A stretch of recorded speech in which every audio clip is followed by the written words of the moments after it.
In this unit, I'm going to talk about translation. Before we begin, I've got one or two things to say. I'm not a translator, nor have I ever studied translation, so think of the comments which follow as some thoughts of mine based on my years of experience as an English teacher and proofreader. Hopefully, you might find them useful. First of all, I want to distinguish between translation and interpretation. Translation is basically changing words in a document from one language to another. Interpretation is oral translation, either done in real time as one person is speaking, or just after someone has finished speaking. These two different ways of changing one language into another require different skill sets, and also the results are different. In my experience, when I work with translations, I often see English written in the same way as the original language. That is, the translation doesn't pay much, if any, notice of how English should be structured, particularly not in terms of communicative English.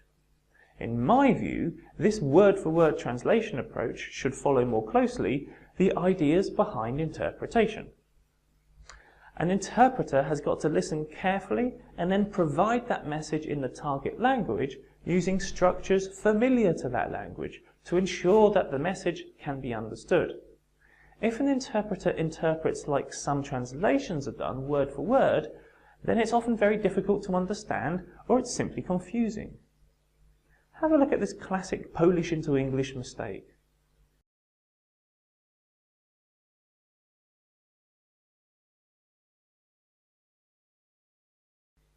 An interpreter has to interpret, that is, work out what the message is and then provide it in the target language in a way that makes sense. Automatically, the end result is much closer to communicative English. When translating documents, this should also be the approach. Don't be blindly faithful to the structures in the original text.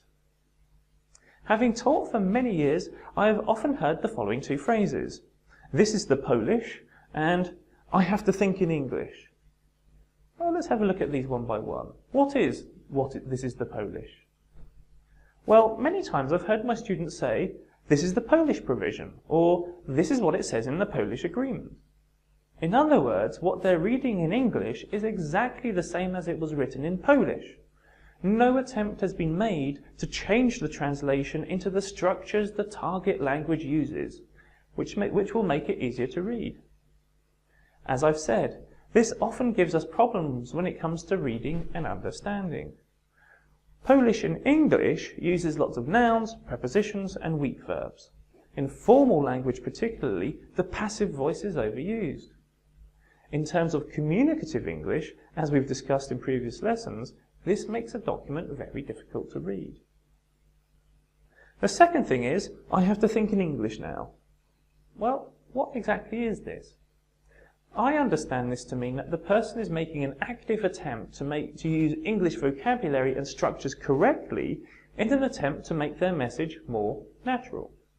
Here, the communicative English rules will help you. Thinking in English is communicative English, so this is a great approach to follow.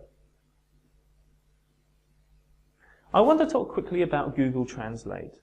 I'm sure you've used Google Translate. I'm sure one day it will be perfect, but for now, until it gets there, we have to be extremely careful when we use it. For one-word translations, I'm sure it does a great job, but for more complex translations, it doesn't. Have a look at these Polish texts and the Google Translate versions.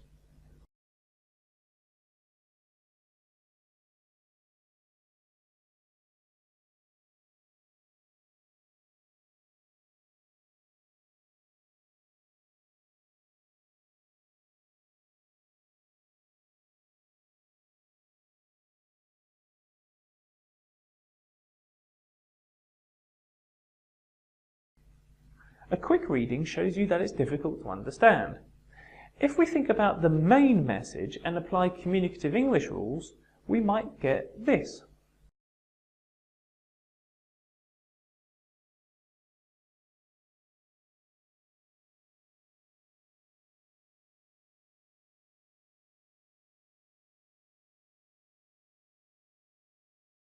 Which are much better interpretations. Now, I'm not saying don't use Google Translate. You can use it, but just be aware of its limitations. Use its translations to give you an idea of the basic message, and then change it or redraft it using Communicative English rules. As I said, these are just a few thoughts of mine that hopefully might help you. I'd like to leave you with a few thoughts. 1. Be communicative. When translating into English, please remember the basic Communicative English rules that we've looked at in the units of this course and use these rules in your translations. 2. Be brave. It takes courage to change the sentence structure when translating to communicate a better structured message in English. But once you start doing this, it becomes easier with time.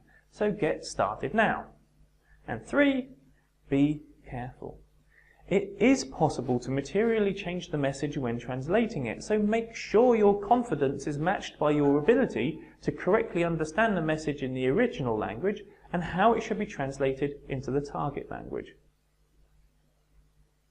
Okay, what I'd like you to do now is to have a look at the questions. There you'll find the Polish original text and its Google translation equivalent.